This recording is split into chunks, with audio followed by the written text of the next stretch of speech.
একটা দেশ যার আয়তন ভারতের প্রায় 7 গুণ এবং বাংলাদেশের প্রায় 155 গুণ বড়, কিন্তু জনসংখ্যা মাত্র 56,000। বরফের নিচে লুকিয়ে আছে বিপুল খনিজ সম্পদ।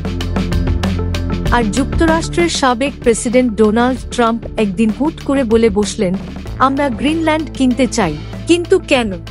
নিউ ইয়র্ক টাইমস প্রথম খবর দেয়, ট্রাম্প প্রশাসন গ্রিনল্যান্ড কেনার পরিকল্পনা করছে। প্রথমে সবাই মনে করেছিল এটা মজার কোনো ব্যাপার, কিন্তু কয়েকদিন পরেই যখন ট্রাম্প নিজে সাংবাদিকদের সামনে বিষয়টা নিশ্চিত করলেন, তখন বোঝা গেল ব্যাপারটা সত্যিই সিরিয়াস। কিন্তু প্রশ্ন হচ্ছে, কেন ট্রাম্প হঠাৎ করে গ্রিনল্যান্ড কিনতে চাইলেন? আসুন একে একে বিষয়গুলো বিশ্লেষণ করি। প্রথমেই আসি গ্রিনল্যান্ডের ভৌগোলিক অবস্থানের কথায়। এটি পৃথিবীর সবচেয়ে বড় দ্বীপ, আয়তন 2.16 মিলিয়ন বর্গ কিলোমিটার। এর অবস্থান এমন জায়গায় যে এটি ইউরোপ, উত্তর আমেরিকা এবং আর্কটিক অঞ্চলের সংযোগস্থলে রয়েছে। অর্থাৎ এই দ্বীপটি যে কোনো সামরিক বা বাণিজ্যিক শক্তির জন্য এক স্ট্র্যাটেজিক গেম চেঞ্জার। কেন এই দ্বীপ এত গুরুত্বপূর্ণ? নাম্বার 1, যুক্তরাষ্ট্রের প্রতিরক্ষা ব্যবস্থার জন্য।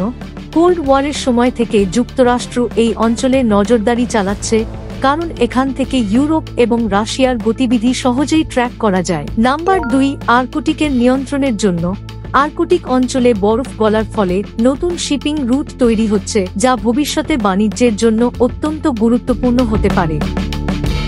2080 সালের তুলনায় গ্রীষ্মকালে গত 40 বছরে আর্কটিকের বরফ প্রায় 40% কমে গেছে। এর মানে হলো এখানে নতুন রুট তৈরি হচ্ছে এবং সেই সঙ্গে নতুন খনিজ সম্পদ উত্তোলনের সুযোগ আসছে। ফলে যুক্তরাষ্ট্র, চীন এবং রাশিয়া এখন এই অঞ্চলের নিয়ন্ত্রণ নিতে চায়। এতে নতুন শিপিং রুট ও খনিজ সম্পদের উত্তোলনের সুযোগ তৈরি হয়েছে, যা যুক্তরাষ্ট্রকে নতুন কৌশল নিতে বাধ্য করছে।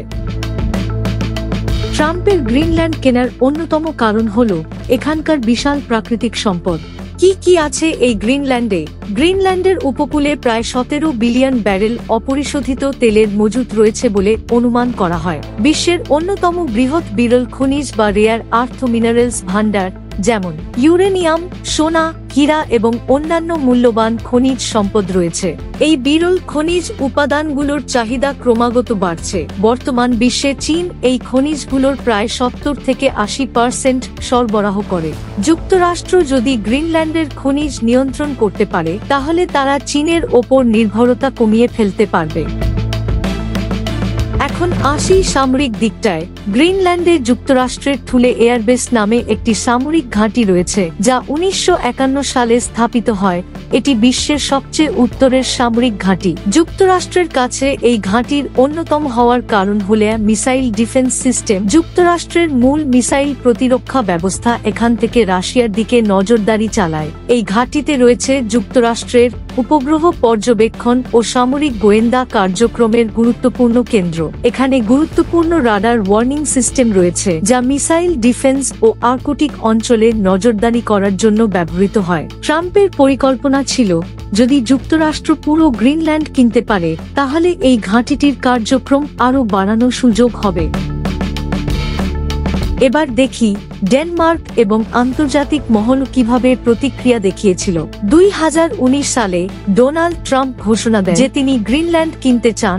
ডেনমার্কের প্রধানমন্ত্রী মেটে ফ্রেডেরিকসেন স্পষ্ট জানিয়ে দেন, গ্রিনল্যান্ড বিক্রির জন্য নয়। মেটে ফ্রেডেরিকসেন এই প্রস্তাবকে অবাস্তব ও হাস্যকর বলে প্রত্যাখ্যান করেন। ট্রাম্প এই প্রতিক্রিয়ায় এতটাই রেগে যান যে তিনি ডেনমার্ক সফর বাতিল করে দেন।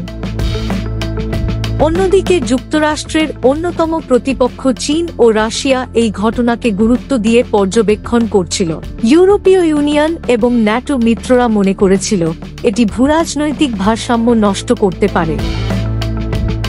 গ্রিনল্যান্ড 1979 সালে স্বায়ত্তশাসন পায় এবং 2009 সালে আরও বেশি স্বায়ত্তশাসন দেওয়া হয়। এটি এখন ডেনমার্কের অংশ হলেও নিজেদের সরকার ও নীতিমালা পরিচালনা করতে পারে। শুধু পররাষ্ট্র ও প্রতিরক্ষা নীতির দায়িত্ব ডেনমার্কের হাতে রয়েছে। গ্রিনল্যান্ডের জনসংখ্যা মাত্র 56,000। এটি মূলত মাছ ধরার ওপর নির্ভরশীল, কিন্তু নতুন অর্থনৈতিক সম্ভাবনার জন্য খনিজ সম্পদ উত্তোলন গুরুত্বপূর্ণ হতে পারে। প্রতি বছর ডেনমার্ক থেকে প্রায় $600 মিলিয়ন ভর্তুকি পায়, যা দেশটির জিডিপি এর প্রায় 20%। ট্রাম্পের প্রস্তাবে অসন্তুষ্ট গ্রিনল্যান্ডের বাসিন্দারাও। গ্রিনল্যান্ডের জনগণ সাধারণত স্বাধীনতার পক্ষে, তবে যুক্তরাষ্ট্রের অধীনে আসতে চায় না। ট্রাম্পের প্রস্তাবকে বেশিরভাগ মানুষ অপমানজনক মনে করেছে। তাহলে ট্রাম্প কেন গ্রিনল্যান্ড কিনতে চেয়েছিলেন? মূল কারণ হল তিনটি: সামরিক কৌশল, বিশাল খনিজ সম্পদ এবং আর্কটিক অঞ্চলে আধিপত্য বিস্তারের সুযোগ। ট্রাম্পের এই উদ্যোগ প্রথমে অনেকের কাছে রসিকতা মনে হলেও এটি যুক্তরাষ্ট্রের দীর্ঘমেয়াদী ভূরাজনৈতিক কৌশলের অংশ ছিল। গ্রিনল্যান্ডের বিশাল খনিজ সম্পদ, সামরিক ঘাঁটি এবং আর্কটিক অঞ্চলের কৌশলগত অবস্থান যুক্তরাষ্ট্রের জন্য অত্যন্ত গুরুত্বপূর্ণ। যদিও ডেনমার্ক এই প্রস্তাব প্রত্যাখ্যান করেছে, তবুও যুক্তরাষ্ট্র ভবিষ্যতে অন্য কৌশলে গ্রিনল্যান্ডের ওপর প্রভাব বাড়ানোর চেষ্টা করবে। এই বিষয়ে আপনার মতামত কি?